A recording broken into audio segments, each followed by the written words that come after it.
Hi guys, so welcome back. So in this video, we are going to cover a company called L&T Finance. ठीक है.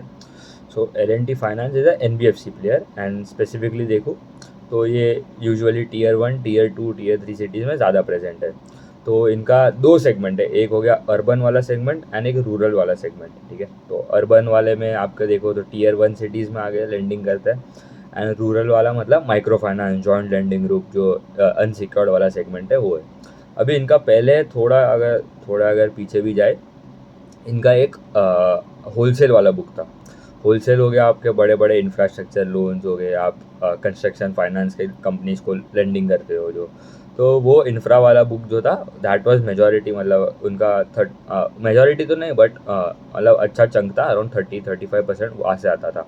अभी now वो they are running down that book, तो मतलब जो legacy book जो बोलना है, जो होलसेल वाला बुक, तो they are now running down that book and वो जस्ट अभी 3% हो गया है. तो रिटेल वाला 97% हो गया. रिटेल मतलब हम जैसे कस्टमर को जो लेंडिंग करते हैं, तो 97% रिटेल बुक है, 3% होलसेल वाला है.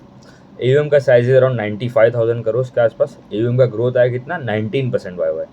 अभी उनका गाइडेंस क्या है, ठीक है, उन्होंने उनके पीपीटी में भी एक गाइडेंस का स्लाइड दिया है, लक्ष्य 2026 गोल्स करके. उसमें क्या है उनका guidance is that AUM growth should be around 25% plus, credit ROA का number to be around 2.8 to 3%. दूसरा है कि एसेट क्वालिटी में GNPA should be less than 3%, NNPA should be less than 1%. And उनका जो कंसोलिडेटेड जो बोलूँ मतलब रिटेल बुक जो है, रिटेलाइजेशन जो बोलते हैं, that should be greater than 95%. अभी कितना 97% हो गया. ग्रोथ कितना है 19%. चलो वहाँ पे प्रॉब्लम है क्योंकि उनका रूरल वाले बुक में प्रॉब्लम, क्योंकि माइक्रो फाइनेंस में इश्यूज आ रहे हैं. जीएनपीए थोड़ा एलिवेटेड था, अराउंड 3.29% था.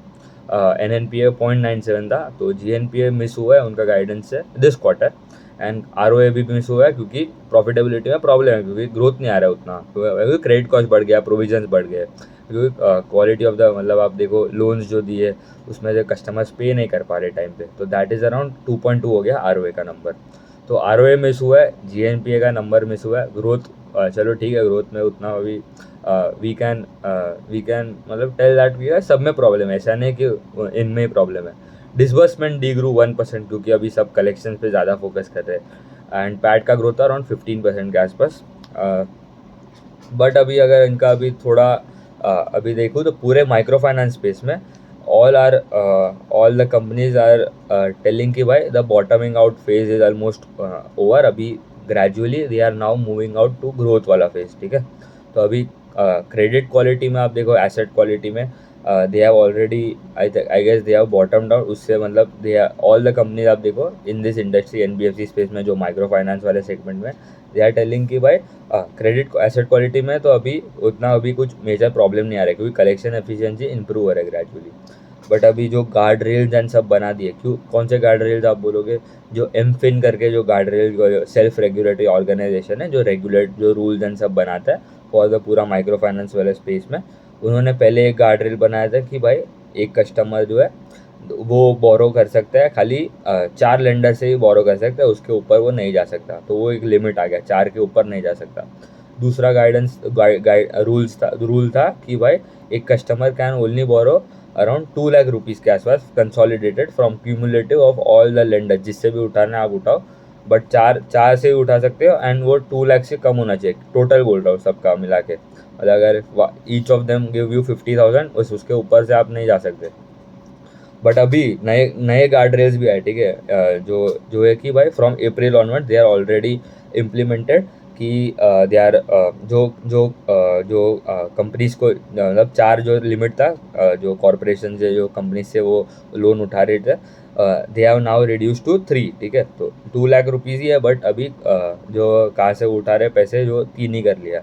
तो लेंडर्स से, मतलब 3 ही लेंडर्स से अभी उठा सकते हो. तो वो और एक नॉर्म बना दिया है. तो इसलिए उनको थोड़ा ग्रोथ में प्रॉब्लम हो रहा है, तो डिसबर्समेंट्स में थोड़े प्रॉब्लम हो रहे हैं इन शॉर्ट बोलूँ तो उनका अगर देखूँ एयूएम मिक्स भी अगर देखूँ, 44% रूरल वाला सेगमेंट, मतलब ये रूरल बिजनेस लोन जो जॉइंट लेंडिंग ग्रुप में, मतलब गांव के औरतों को मतलब एक सेंटर पे बुला के लेंडिंग करता है, दैट इज़ अराउंड 27%. फिर फार्मर फाइनेंसिंग हो गया, दैट इज़ अराउंड 17%. फिर उनका थोड़ा जो अच्छा परफॉर्मिंग बुक जो है बोल सकता हूँ, that is are home loan and loan against property, affordable housing loans हो गया 26% वहाँ से आता है। फिर पर्सनल लोन इज़ अराउंड 9%। फिर हो गया आपका टू व्हीलर फाइनेंसिंग हो गया, vehicle financing that is around 13%, and SME financing 8%। And अभी they are also now going into gold loan वाला सेगमेंट। तो अभी ऑल द कंपनीज मतलब जिसका मैं रीड कर रहा हूँ कौन call, they are now specifically going into gold loan वाला सेगमेंट। तो केपरी लोन्स जो है वहाँ उन्होंने तो ऑलरेडी मतलब गोल्ड लोन वाला सेगमेंट बिल्डअप करके वहाँ पे भी 100% गोल्ड ग्रोथ आ रहा है इन द गोल्ड लोन वाला सेगमेंट। दूसरे companies that are for now focusing on gold loan segment is L&T finance. फिर और एक कंपनी जो स्मॉल फाइनेंस बैंक में आप देखो तो Equitas small finance bank is also going into gold loan वाला सेगमेंट में। तो बहुत सारे कंपनीज है, they are now scaling through gold loan वाला बुक, क्योंकि वहाँ पे भी मतलब सिक्योरिटी है गोल्ड लोन में, एंड वहाँ पे यील्ड्स भी बहुत अच्छे, अराउंड 18-20-22% के आसपास का आपको यील्ड मिलता है। तो yield is basically the rate at which जो रेट पे वो लेंड करता है, जो company NBFC L&T will lend to its customers, तो वो हो गया यील्ड। निम्स अगर देखो तो इनका थोड़ा कॉन्ट्रैक्ट हुआ है क्योंकि प्रोडक्ट मिक्स में चेंज हो रहा है। क्यों? क्योंकि अभी सब माइक्रो फाइनेंस पे कम फोकस कर रहे हैं, मतलब ये जो जहाँ पे यील्ड ज़्यादा होता है, माइक्रो फाइनेंस पूरा अनसिक्योर्ड है एंड वहाँ पे वो कम फोकस कर रहे हैं, and they are focusing more on the secured वाला segment.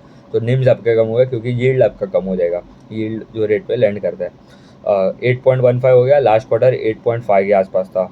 Operating expense was around 4.2 opex by UM जो भी बोलना है ratio, that is around 4.2, last quarter 4.4% के आसपास था। क्रेडिट कॉस्ट अराउंड 2.5% के आसपास है अभी, लास्ट क्वार्टर भी अराउंड 2.5 था। ROE का नंबर थोड़ा डिक्लाइन हो रहा है क्योंकि वहाँ पे पैट में उतना कोई ग्रोथ नहीं आ रहा है, ठीक है। तो ROE stand at around 2.2, last quarter 2.27 था। ROE अराउंड 10.13 है, लास्ट क्वार्टर 10.21 था। तो ये मतलब पहले उनका थोड़ा 12-13% के आसपास था, now it has come down to around 10% के आसपास। बट अभी रिकवरीज कहाँ पे आ रही है, बट दे आर टेलिंग कि दे अभी तो गोल्ड लोन वाले सेगमेंट में एंटर किया तो वो सिक्योर्ड है।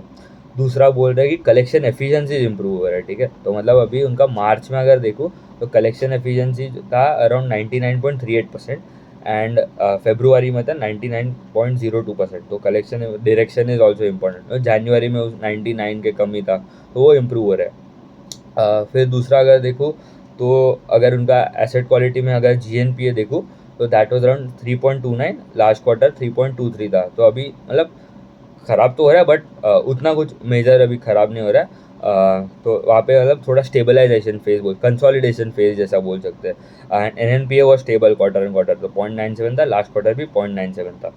जो रेट पे वो कस्टमर को लेंडिंग करता है, जो यील्ड जो बोलना है, that is around 14.8, last quarter 15.04 था। एंड कॉस्ट ऑफ बोरिंग जो रेट पे वो पैसा उठाता है from other banks other NBFCs, that was at 7.84, last quarter 7.83 था। एंड अभी आगे जाके दे आर एक्सपेक्टिंग कि भाई वो cost of boring would come down, क्योंकि रेपो रेट जो RBI जो कट कर रहे हैं अराउंड 50 बेसिस पॉइंट के आसपास कट हो गया है।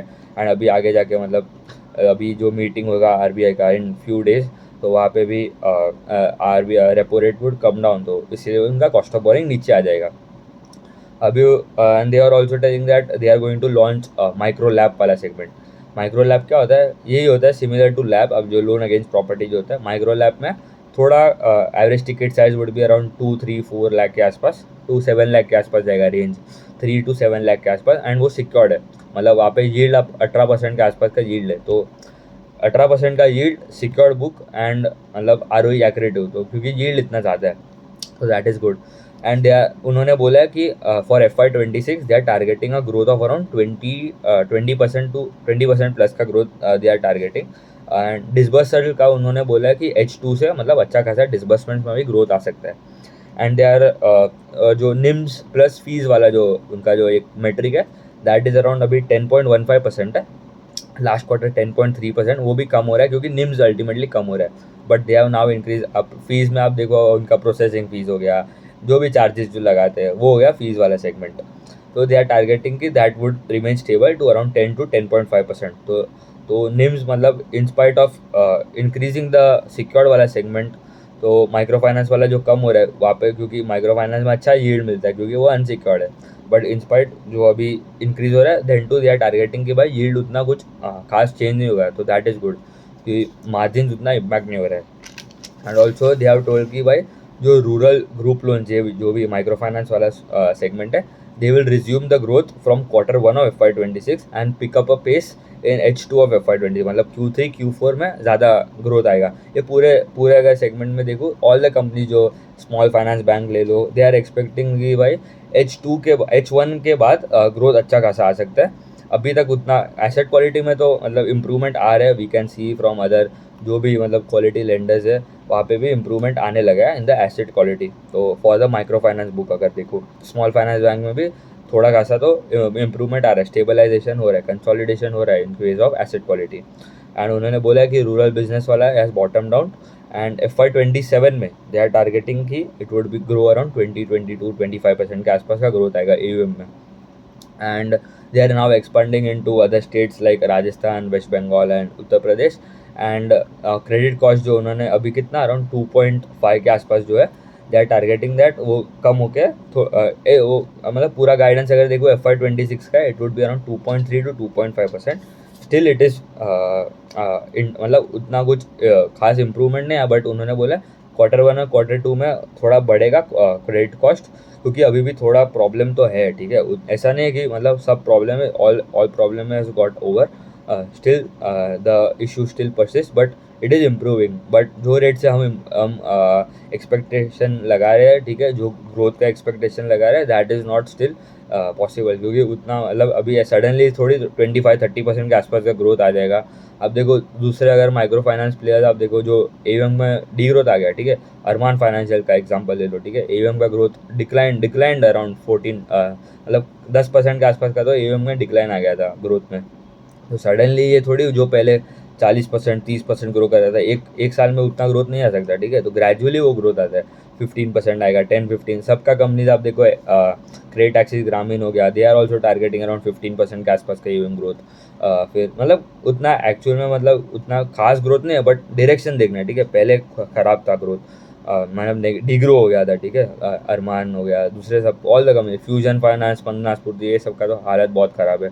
फिर स्मॉल फाइनेंस बैंक में भी आप देख लो, उत्कर्ष का उतना मतलब अच्छा खासा रिजल्ट नहीं आया। सूर्योदय इज गाइडिंग, सूर्योदय का guidance is very strong to grow by around 30-35%, क्योंकि उनका वो जो इंश्योरेंस लिया था CGFMU में, उनका उसमें कवर हो गया था मेजॉरिटी ऑफ द जो NPS जो थे वहाँ पे कवर हो गया, तो उनको उतना प्रॉब्लम नहीं हुआ। बट दूसरे उत्कर्ष को उतना प्रॉब्लम हुआ, क्योंकि उन्होंने उतना इंश्योरेंस या प्रोविज़न उतना किया नहीं था, तो उनको अभी ज़्यादा प्रोविज़न करना पड़ रहा है, ठीक है। मतलब पूरा माइक्रो फाइनेंस इंडस्ट्री अगर देखो तो FY26 में इट इज़ एक्सपेक्टेड कि भाई इट वुड ग्रो अराउंड, उनका स्पेसिफिकली फॉर L&T फाइनेंस, अगर उनका MFI वाला बुक जो है, they are expecting to grow by around 10-15%। सबका यही गाइडेंस है, अराउंड 10 डबल डिजिट के आसपास का ग्रोथ का रहेगा इन वो माइक्रो फाइनेंस सेगमेंट।